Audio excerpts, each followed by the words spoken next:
Hi. So I hope that introductory, rather dynamic video helps to give you a feeling, a summary of the 8 Beatitudes from the Sermon on the Mount we've looked at so far. I kind of like that word, Beatitudes, attitudes of being, as someone said to me recently. So all these Beatitudes that we've looked at are part of being a disciple. Someone who is humbly dependent upon God, who is mourning, maybe even repentant for their own sins, but mourning for what's going on in the world around them. People who behave in a godly fashion, whatever's happening to them and whatever's happening around them in the world. How about those who are hungry to see God's righteousness take place in the world? The merciful, spreading God's grace and mercy throughout the world, pouring oil on troubled waters. The poor in heart, no deceit, no lies, no impurity or false motives. The peacemakers, always seeking reconciliation, forgiveness and unity. Those who suffer because of their righteous behaviour following Jesus, scorned, mistreated and despised by the world. These are all things that start in the heart, and they affect our thoughts, our attitudes and our behaviour. They're all parts of being a follower of King Jesus, of being a disciple. Being a disciple starts on the inside, surrendering to God, listening to him, repenting of sin, changing our old attitudes to be attitudes. And as we've heard before, the Apostle Paul tells us to be transformed. Wow, be changed completely, transformed by the renewing of our minds. The mind's inside, it all starts on the inside. So now we've looked at these 8 Beatitudes, Jesus turns to how these heart attitudes affect us and other people. How do we affect other people in the world? How does the follower of King Jesus change the world around him or her?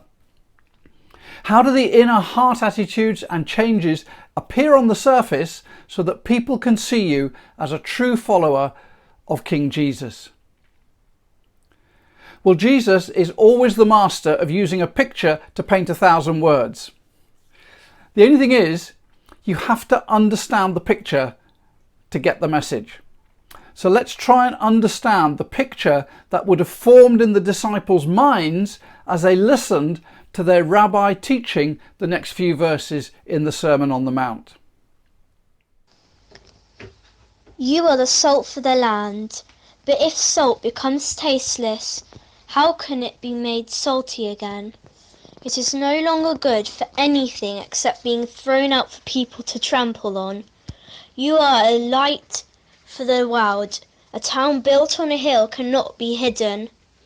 Likewise, when people light a lamp, they don't cover it with a bowl, but put it on a lampstand so that it shines for everyone in the house.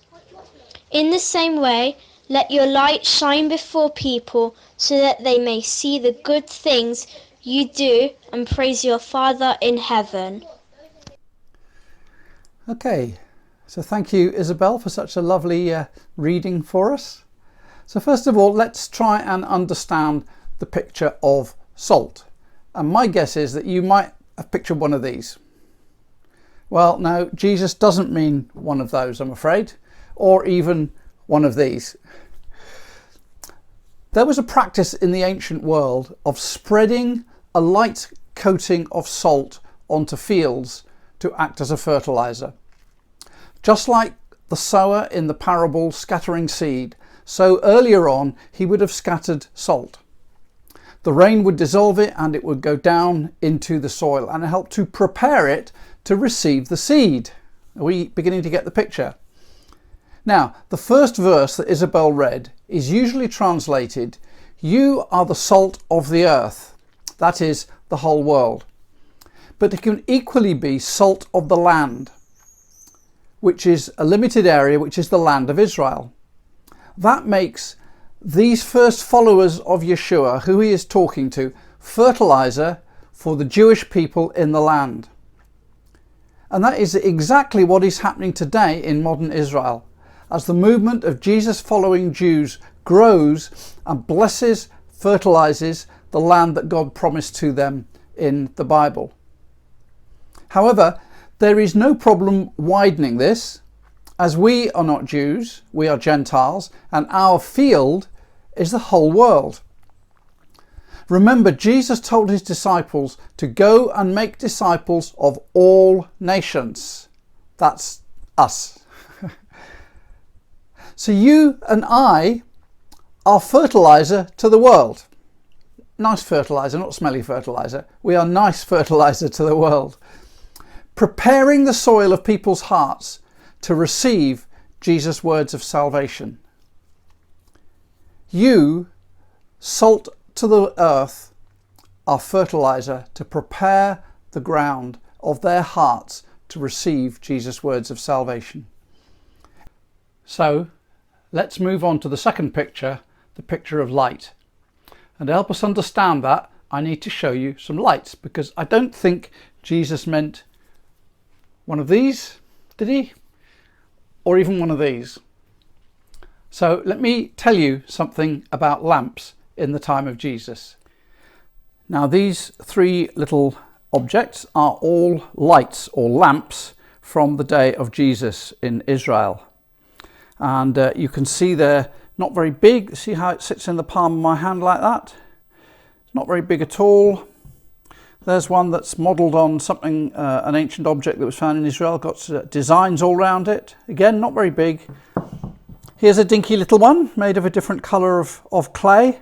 So all sorts of different shapes and sizes of lamp. So what do you do with a lamp? Well, you take your little clay one. There must have been tens of thousands of them made every year in Israel. You pour olive oil into it, and then you stick a wick into the top, and the olive oil soaks into the wick until it reaches right up to the very tip of the wick, and then you're ready to light it. So here's one I did before. There we go. So here is a lamp. Now, I've filled it with olive oil. I've soaked my wick. You can see it's already burnt once. It's got a black end. So let's see what happens. Let's get our match.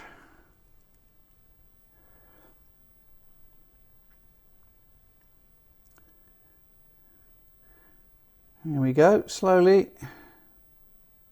There we go. Maybe the olive oil could be a little bit purer. Maybe that would help a little bit. So there is our lamp, gaily burning away, and you just watch, it's going to get brighter and brighter. Wow. Now, what did Jesus say about this lamp? He said, well, once you've lit your lamp, you wouldn't put it under a bowl, would you? It's not going to give anyone very much light under a bowl. No. What you do is you take the lamp and you actually lift it up and you put it on a stand. And when you put it on the stand, it gives a lot more light to the whole house. Probably by our standards, not very bright at all. So that is a lamp. And this is what Jesus was talking about when he was talking about a light to the world and a lamp on a lampstand.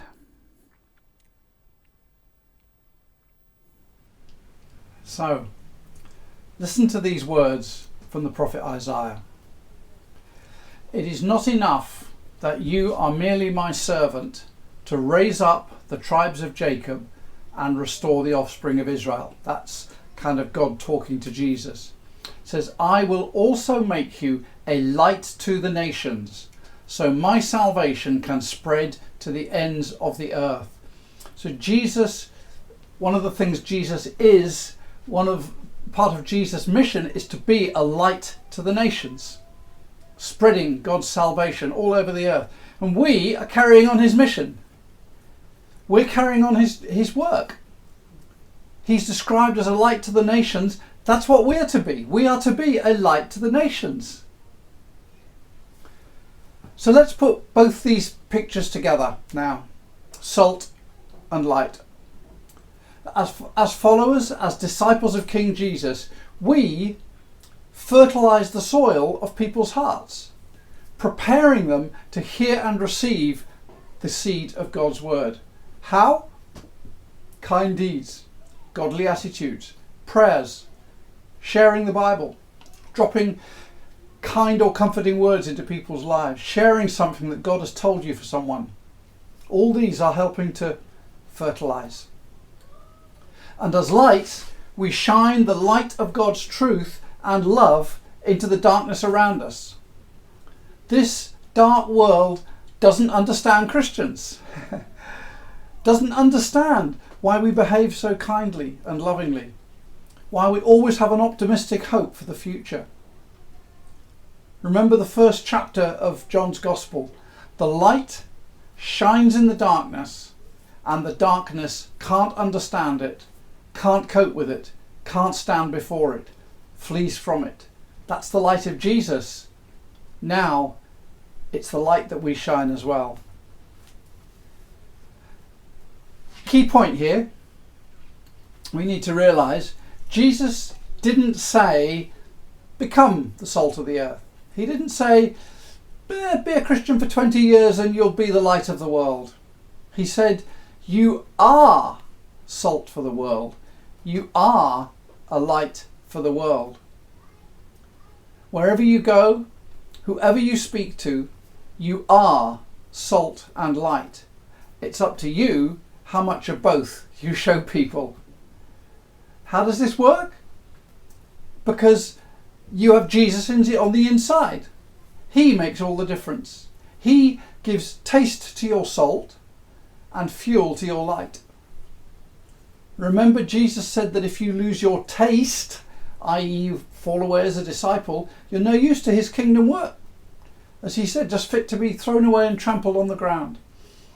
If your light is hidden under a bowl and no one sees it, if you hide away as a Christian, if you never let people know what God means to you, if you never allow Jesus out into the world through you, you're no good, no use to Jesus in taking his light into this dark world. These might seem harsh words, but Jesus' mission, carried out by you and by me, is life or death to the people around us. Kingdom business is serious business. So just listen to these words of Paul the Apostle in his letter to Corinthians. It says, "Thanks be to God who always leads us in triumphal procession in Christ, and through us spreads everywhere the fragrance of the knowledge of him.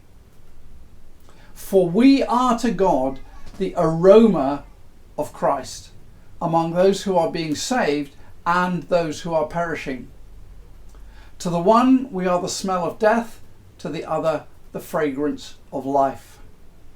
So our fertilizer is sweet smelling. It's a sweet smelling aroma because it's the aroma of Jesus. It's the smell of Jesus. Your words, your behaviour, your smile, your touch, they're all part of spreading this sweet fragrance of Jesus to both those who are being saved and those who refuse to be saved. And just listen to this from the same letter of Paul to the Corinthians. For God, who said, "Let light shine out of darkness," made his light shine in our hearts to give us the light of the knowledge of the glory of God in the face of Christ. But we have this treasure in jars of clay to show this all-surpassing power is from God and not from us. This ancient lamp is useless until you put oil in it. And you and I are useless without the oil of the Spirit inside us. Then we begin to show what's inside us, and our life becomes a light to the world because of God inside us. Wow. All those B attitudes start to come out and show themselves. So let me leave you with some serious questions. Are you fertilizing the soil of people's hearts wherever you go? A little bit of salt here, a little bit of salt there, a little bit of salt here, a little bit of salt there. Are you shining a light into people's lives and hearts wherever you go? Do people see Jesus, hear Jesus, experience Jesus' love because of you? Do they see Jesus in you? Are you salt and are you light in this world that we live in today?